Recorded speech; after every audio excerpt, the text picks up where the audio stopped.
Hi guys, मैं हूं मोहम्मद नसीम कस्सार और आप देख रहे हैं स्मार्ट माइंड यूट्यूब चैनल। आज की इस वीडियो में हम बात करने वाले हैं सीएसएस की most important property float and clear के बारे में। फ्लोट एंड क्लियर क्या काम करता है, कैसे हम इसका यूज़ करते हैं, वो हम सब जानेंगे इस वीडियो में। फ्लोट स्पेसिफाई वेदर और not a box should float और clear specify on which side of an element floating element are not allowed to float. मतलब देखिए, फ्लोट क्या करता है, किसी भी एलिमेंट को किस साइड में फ्लोट करना है ये तय करता है, और क्लियर ये तय करता है कि कोई एलिमेंट किस साइड में फ्लोट नहीं कर सकता है। ठीक है, चलिए अब इसका प्रैक्टिकल देख लेते हैं। यहाँ पर ये मेरा टेक्स्ट बिल्कुल ब्लैंक है। अभी मैं क्या करता हूँ, यहाँ पर कुछ ऐड कर लेता हूँ। देखिए मेरे पास में कुछ इमेज है, मेरे फोल्डर में मैंने पहले से भी यूज़ की हुई है। मैं एक यहाँ पर इमेज को ऐड कर लेता हूँ और एक हेडिंग और एक पैराग्राफ, तीन चीज़ों को मैं यहाँ पे ऐड कर लेता हूँ। मैं यहाँ पे लिखता हूँ इमेज और उसको क्लास देता हूँ img1 के नाम से। ठीक है, और मेरी जो इमेज है वो logo2 के नाम से मेरी इमेज है। ठीक है, png में है, ये हो गई logo2 इमेज। अब यहाँ पे एक हेडिंग ऐड कर लेते हैं जिसको मैं h1 और डॉट हेड के नाम से मैं इसको एक क्लास दे देता हूँ, और मैं यहाँ पे लिखता हूँ यू आर मोस्ट वेलकम। ठीक है, you are most welcome. Okay, ये हो गया। और उसके बाद मैं यहाँ पर एक पैराग्राफ भी ऐड कर लेता हूँ जिसको मैं क्लास देता हूँ पैरा के नाम से। ठीक है, और यहाँ पे कस्टम टेक्स्ट ऐड कर लेता हूँ। ठीक है, ये हो गया। ओके, अब इसको सेव करके एक बार पेज को रिफ्रेश कर लेते हैं। पेज को रिफ्रेश किया। अभी देखिए इमेज का साइज़ काफ़ी ज़्यादा है, तो एक काम कर लेते हैं, अभी मैं इसको थोड़ा साइज़ को छोटा कर लेता हूँ। इतना काफ़ी है ना। ये देखिए, ये इमेज हो गया, ये हेडिंग हो गई, और ये क्या है, हमारा पैराग्राफ है। मैंने देखिए अभी क्या करना है, अभी हमें ये तय करना है कि कौन सा एलिमेंट कहाँ पर फ्लोट करेगा। ये इमेज है, यहाँ पर है, लेफ़्ट साइड में है, इसको हमें लेफ़्ट साइड में फ्लोट कराना है। जैसे ही मैं इसको फ्लोट लेफ़्ट करूँगा तो ये भी क्या हो जाएगा, यहाँ आ जाएगा। ठीक है, इसको लेफ़्ट फ्लोट करते ही ये भी यहाँ पे आ जाएगा। देखिए कैसे आएगा वो ध्यान दीजिए। मैं इमेज की जो मैंने यहाँ पे क्लास दी है img1, मैं यहाँ पे इसको टारगेट कर लेता हूँ img1, सॉरी डॉट लगाना पड़ेगा ना, डॉट, और यहाँ पर मैं इसको फ्लोट कर लेता हूँ फ्लोट लेफ़्ट। देखिए सेव किया, पेज को रिफ्रेश कर लेते हैं। ये देखिए जैसे ही मैंने इमेज को फ्लोट लेफ़्ट किया तो ये भी क्या हुआ, ये भी यहाँ पर आ गया। तो इसका मतलब क्या है, इसका मतलब ये होता है, फ्लोट क्या करता है, किसी भी ऐसे एलिमेंट को जो न्यू लाइन से शुरू होता है उसको आप लेफ़्ट में या फिर इनलाइन ब्लॉक में कन्वर्ट कर सकते हैं फ्लोट की मदद से। फ्लोट ये करता है, जैसे मैंने इमेज पर यहाँ फ्लोट की प्रॉपर्टी लगाई, फ्लोट मैंने किया कि लेफ़्ट रहेगा, इसको मैंने जैसे ही लेफ़्ट किया तो दूसरे जो इससे नेक्स्ट वाले एलिमेंट थे, एक तो हेडिंग और दूसरा पैराग्राफ, उनको यहाँ पर जगह मिल गई। मतलब फ्लोट से सिंपली आप ये कह सकते हैं कि हम ये तय कर सकते हैं कि जो आगे आने वाले एलिमेंट हैं उनको भी आप पहले वाले एलिमेंट के जस्ट बराबर में एडजस्ट कर सकते हैं। यहाँ पे देखिए, आप देख सकते हैं ना। ठीक है, तो कभी भी आपको किसी ऐसे एलिमेंट को साइड में लाना हो तो आप उसको फ्लोट कर दीजिए, तो साइड बाय साइड आप किसी भी एलिमेंट को रख सकते हैं। चलिए अब ध्यान दीजिएगा, मैं एक काम करता हूँ, इस इमेज को मैं एक बॉर्डर दे देता हूँ। ठीक है, मैं यहाँ पे बॉर्डर देता हूँ 1 पिक्सल, सॉलिड ब्लैक ले लेते हैं। ठीक है, सॉलिड ब्लैक, ये हो गया। अब इसको रिफ्रेश कर लीजिए, ये देखिए 1 पिक्सल का यहाँ पे बॉर्डर आ गया है, एक नहीं, हम इसको 2 ले लेते हैं। ठीक है, सेव किया, पेज को रिफ्रेश किया तो 2 पिक्सल का हमारे पास में बॉर्डर आ गया है। अभी आप देख रहे हैं यहाँ पर लेकिन कोई स्पेस नहीं है, तो आप यहाँ पर पैडिंग दे सकते, सॉरी मार्जिन दे सकते हैं। यहाँ पे मान लीजिए मैं मार्जिन दे दूँ, मार्जिन राइट कर लेते हैं। ठीक है, मार्जिन राइट, मान लीजिए 5 पिक्सल का मार्जिन देता हूँ। सेव करके पेज को रिफ्रेश करते हैं एक बार। ये देखिए थोड़ा यहाँ पे स्पेस आ गया, थोड़ा और बढ़ाना चाहें तो यहाँ पे आप बढ़ा सकते हैं। मान लीजिए 10 पिक्सल देना है तो 10 पिक्सल का दे सकते हैं। ये देखिए यहाँ पे अब आप जगह देख सकते हैं, जगह आ गई है। ठीक है, ये हो गया। अब देखिए ये तो हो गया फ्लोट। फ्लोट की एक प्रॉपर्टी और भी देख लीजिए, आपको मैं एक चीज़ और दिखाता हूँ। हम एक काम करते हैं, यहाँ पर नीचे की तरफ एक डिव बनाते हैं। पैराग्राफ के बाद में मैं एक डिव बनाता हूँ और डिव को मैं एक आईडी दूंगा जिसका नाम होगा div1। ओके, ये हो गया। और इसी तरह से मैं एक और डिव बनाता हूँ, यहाँ पे देखिए डिव, और इसको मैं देता हूँ div2 की आईडी। ठीक है, ये हो गया।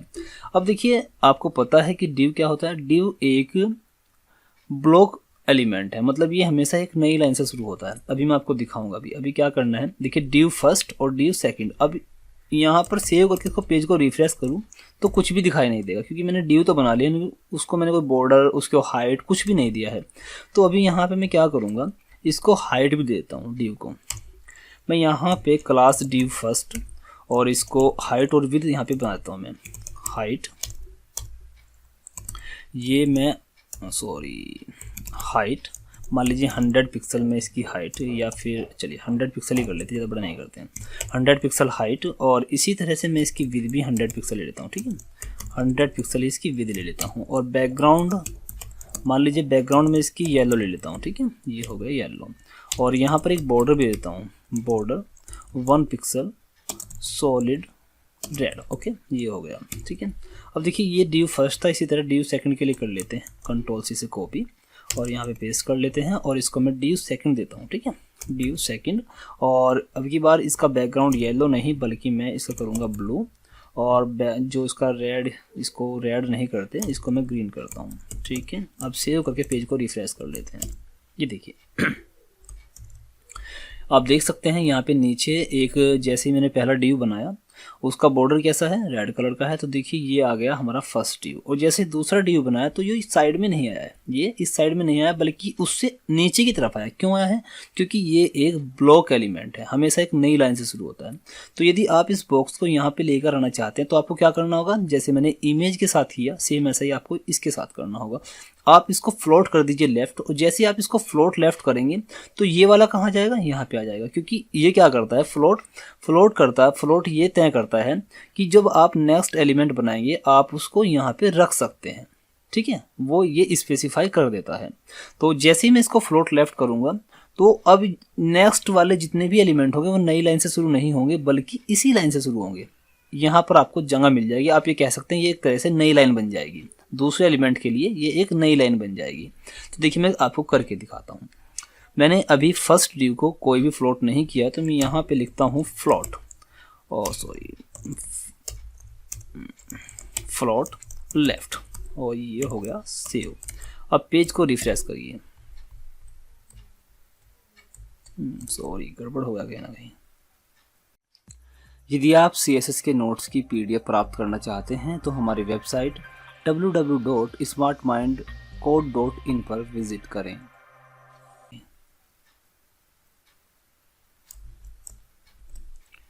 कुछ गड़बड़ हो गई है। देखिए एक काम करते हैं, ये देखिए मैंने फ्लोट लेफ्ट किया है div 1 को। इसी तरह से मुझे क्या करना होगा, इसको फ्लोट लेफ्ट इसको भी तो करना होगा। यहाँ पे आप लिखेंगे फ्लोट लेफ्ट। ओके, और इसको सेव करके पेज को दोबारा से रिफ्रेश करते हैं। तो देखिए अब क्या हुआ है, ये भी फ्लोट लेफ्ट में है और ये भी क्या है फ्लोट, इसने भी क्या किया है लेफ्ट किया है। तो दोनों को मैंने फ्लोट लेफ्ट कर दिया, तो दोनों साइड बाय साइड आ गए। देखिए ये भी लेफ्ट में है div भी, और ये भी क्या हुआ लेफ्ट में है। तो दोनों क्या हुआ फ्लोट लेफ्ट हो गए। अब ये साइड बाय साइड आ गए। सेम इसी तरह हमने ये भी काम किया था। अब ये फ्लोट लेफ्ट था, सेम इसी तरह से ये भी फ्लोट लेफ्ट यहाँ पे इसकी साइड में आ गया, इसको जगह मिल गई है। अभी देखिए यदि आपको ये करना है कि मान लीजिए ये वाला जो पैराग्राफ है, ये पैराग्राफ यदि आपको नई लाइन में चाहिए तो आप क्या करेंगे, इसको आप फ्लोट लेफ्ट कर दीजिए, फिर आप क्लियर लेफ्ट कर सकते हैं। एक काम करिए, आप इसको क्लियर कर दीजिए कि जो इसकी लेफ्ट साइड में जो भी कुछ है वो क्लियर हो जाए, मतलब इसकी साइड में कोई भी एलिमेंट नहीं रहना चाहिए। तो मैं एक काम करूँगा, जो मैंने ये पैराग्राफ बनाया है ये वाला पैरा के नाम से, ये वाला पैराग्राफ, तो मैं चाहता हूँ कि इसकी लेफ्ट साइड में कुछ भी है वहाँ पे मुझे कुछ नहीं चाहिए। तो उसके लिए मुझे क्या करना होगा, इसको क्लियर लेफ्ट करना होगा कि इसकी जो लेफ्ट साइड है वो क्लियर हो जाए। तो उसके लिए देखिए मैं इसको टारगेट कर लेता हूँ पैरा के नाम से। देखिए पैरा के नाम से कोई टारगेट मैंने नहीं किया, हाँ पैरा के नाम से किसी को आईडी को मैंने टारगेट नहीं किया है। तो मैं यहाँ पे डॉट पैरा जो क्लास है उसको टारगेट कर लिया, और मैं यहाँ पे लिखता हूँ clear left side. Left side clear होनी चाहिए, उसके साइड में कुछ भी नहीं होना चाहिए। तो अभी क्या होने वाला है, जो ये पैराग्राफ है इसके साइड में लेफ्ट साइड में ये है तो ये क्लियर हो जाएगा, मतलब यहाँ से ये हटेगा और यहाँ पे आ जाएगा। देखिए ये देखिए, ठीक है। तो ये यहाँ पे क्यों आया है, क्योंकि यहाँ पहले से लेफ्ट फ्लोट किया हुआ है हमने इमेज को, तो ये क्लियर नहीं हो पाएगा। इसलिए इसने क्या किया, यहाँ से हटकर नीचे ऐसी एक नई लाइन ले ली जहाँ पे नीचे साइड में लेफ्ट साइड में कुछ भी नहीं था, ये क्लियर कर दिया इसको। ठीक है, इसी तरह एक बार एक चीज़ मैं आपको और दिखा दूँ। देखिए मैं एक काम करता हूँ, ये मैं यहाँ से हटा लेता हूँ अभी और इसको सेव करके पेज को दोबारा से रिफ्रेश करते हैं। अभी देखिए ये वाली इमेज थी, यहाँ पे मैं चाहता हूँ कि यहाँ पर लेफ्ट राइट साइड में भी एक इमेज आए, तो मैं एक राइट साइड में इमेज ले लेता हूँ। देखिए यहीं पर ऐड करता हूँ, ये कॉपी करके इसको मैं यहाँ से कॉपी कर लेता हूँ और इसको मैं यहाँ पे पेस्ट कर लेता हूँ। और अब की बार लोगो 2 नहीं बल्कि लोगो 1 लोगो के नाम से मेरे पास एक इमेज है और इस पेज को रिफ्रेश करते हैं। तो देखिए अभी क्या हुआ है, बहुत बड़ी इमेज है यार, एक काम कर लेते हैं, लोगो 2 ही रखते हैं। ठीक है, लोगो 2 ही रखते हैं, रिफ्रेश करते हैं। तो देखिए ये इमेज क्या हुआ, ये इमेज 2 बार आ गई है। Heading 1 sorry,